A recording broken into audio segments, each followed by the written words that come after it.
Adventure का भूखा था।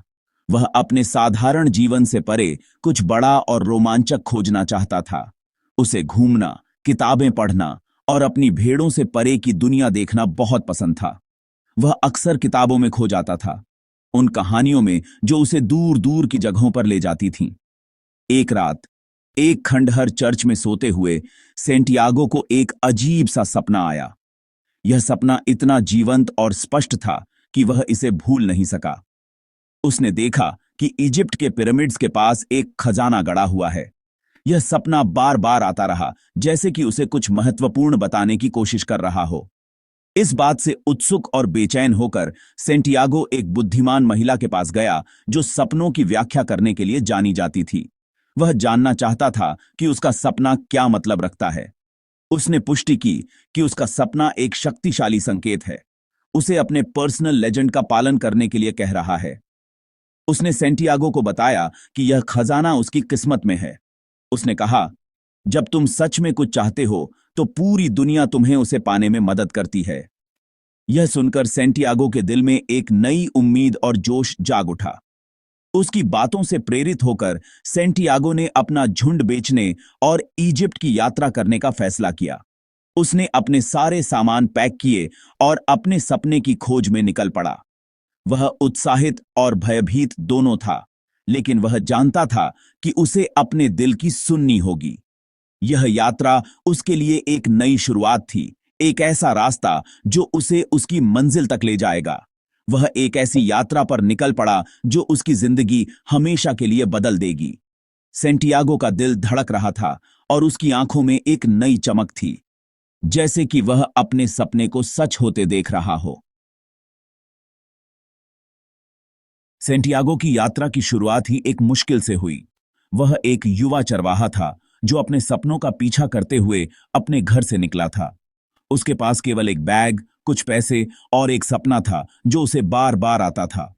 टैंजियर पहुंचते ही उसके सारे पैसे चोरी हो गए। यह उसके लिए एक बड़ा झटका था, क्योंकि वह एक अनजान देश में अकेला और बिना पैसे के रह गया था। लेकिन उसने हार नहीं मानी और अपने सपने को पूरा करने के लिए दृढ़ संकल्पित रहा। निराश लेकिन दृढ़, उसे एक क्रिस्टल व्यापारी के यहां काम मिल गया। उसने वहां मेहनत से काम किया और धीरे धीरे व्यापार की बारीकियों को समझने लगा। उसने सीखा कि कैसे क्रिस्टल को बेचना है और ग्राहकों के साथ व्यवहार करना है। उसने व्यापार की कला और अपनी अंतरात्मा की आवाज सुनने का महत्व सीखा। उसने महसूस किया कि हर चीज का एक गहरा अर्थ होता है और हमें अपने दिल की सुननी चाहिए। उसने ध्यान और आत्मनिरीक्षण के माध्यम से अपनी आत्मा की आवाज को सुनना सीखा। एक दिन दुकान में एक रहस्यमय बूढ़ा व्यक्ति आया। उसकी आंखों में एक गहरी चमक थी और वह बहुत ही ज्ञानवान प्रतीत हो रहा था। सेंटियागो ने महसूस किया कि यह व्यक्ति साधारण नहीं है।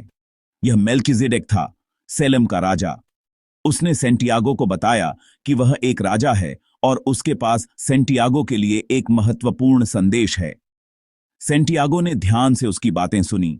मेल्किजेडेक ने सेंटियागो को संकेतों के बारे में, सोल ऑफ द वर्ल्ड के बारे में और अपने पर्सनल लेजेंड को पूरा करने के महत्व के बारे में बताया।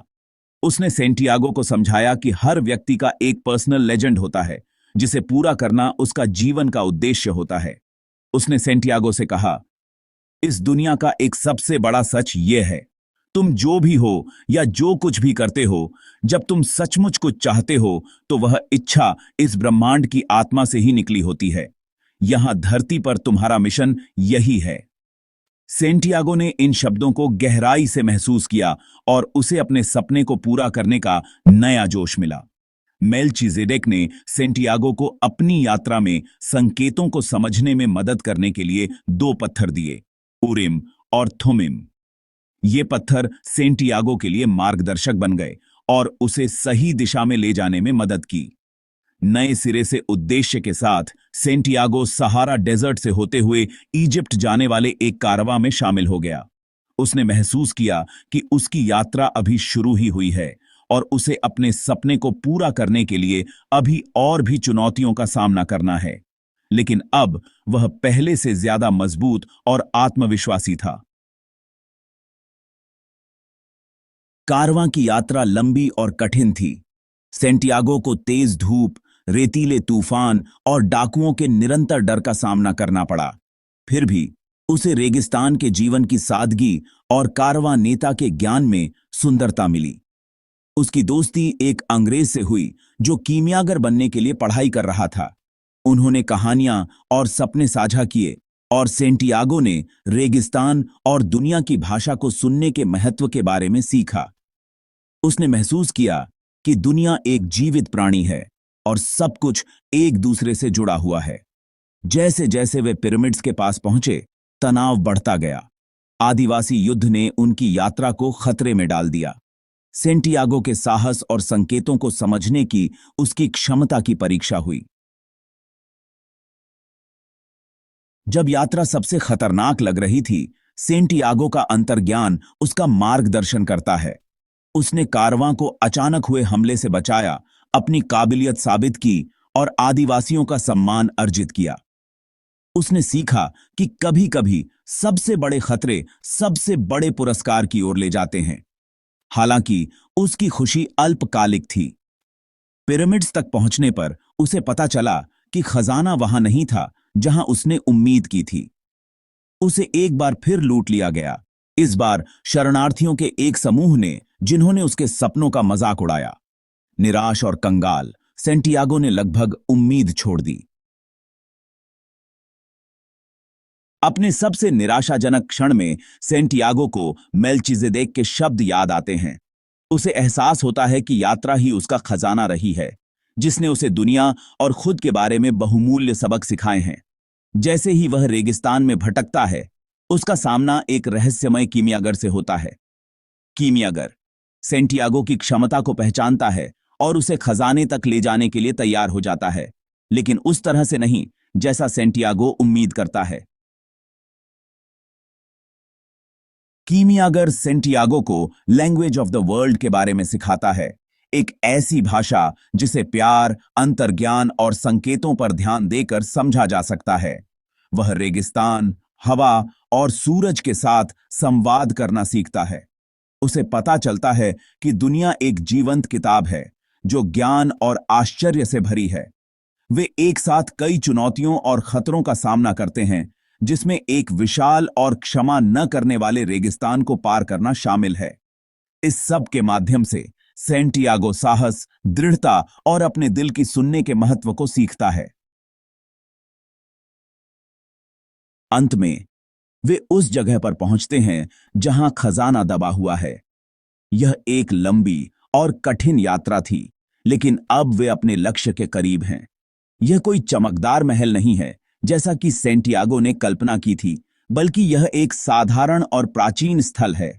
यह पुराने चर्च के खंडहर हैं, वही चर्च जहां उसने अपना सपना देखा था। यह जगह अब और भी रहस्यमयी और महत्वपूर्ण लगती है। कीमियागर उससे कहता है, अगर तुम हमेशा वर्तमान पर ध्यान केंद्रित कर सको तो तुम एक खुश इंसान होगे। वर्तमान में जीना ही सच्ची खुशी का राज है। जीवन आपके लिए एक पार्टी होगी, एक भव्य उत्सव जहां हर पल का आनंद लिया जा सकता है, क्योंकि जीवन वह क्षण है जिसे हम अभी जी रहे हैं। हर पल में एक नई संभावना छिपी होती है। सेंटियागो एक गूलर के पेड़ के नीचे खुदाई करता है। वह जानता है कि यह वही जगह है जहां खजाना छिपा हुआ है, और सोने और कीमती पत्थरों से भरा एक संदूक पाता है।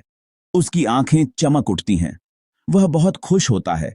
उसकी मेहनत और विश्वास ने उसे यहां तक पहुंचाया है।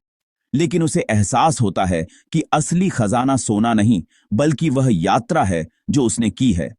यह यात्रा ही उसकी असली संपत्ति है, और वह ज्ञान जो उसने रास्ते में हासिल किया है, यह ज्ञान और अनुभव ही उसकी असली पूंजी है जो उसे जीवन भर प्रेरित करेगा। सेंटियागो एक बदले हुए व्यक्ति के रूप में स्पेन लौटता है। वह अब एक साधारण चरवाहा नहीं, बल्कि एक बुद्धिमान और साहसी व्यक्ति है जिसने अपने व्यक्तिगत महापुरुष को पाया है। उसने पाया है कि असली खजाना हमेशा उसके भीतर था। अपने सपनों का पालन करने का साहस, अपने अनुभवों से सीखने का ज्ञान, और वह प्यार जो उसे दुनिया की आत्मा से जोड़ता है। वह उस चर्च में लौटता है जहां उसने पहली बार खजाने का सपना देखा था।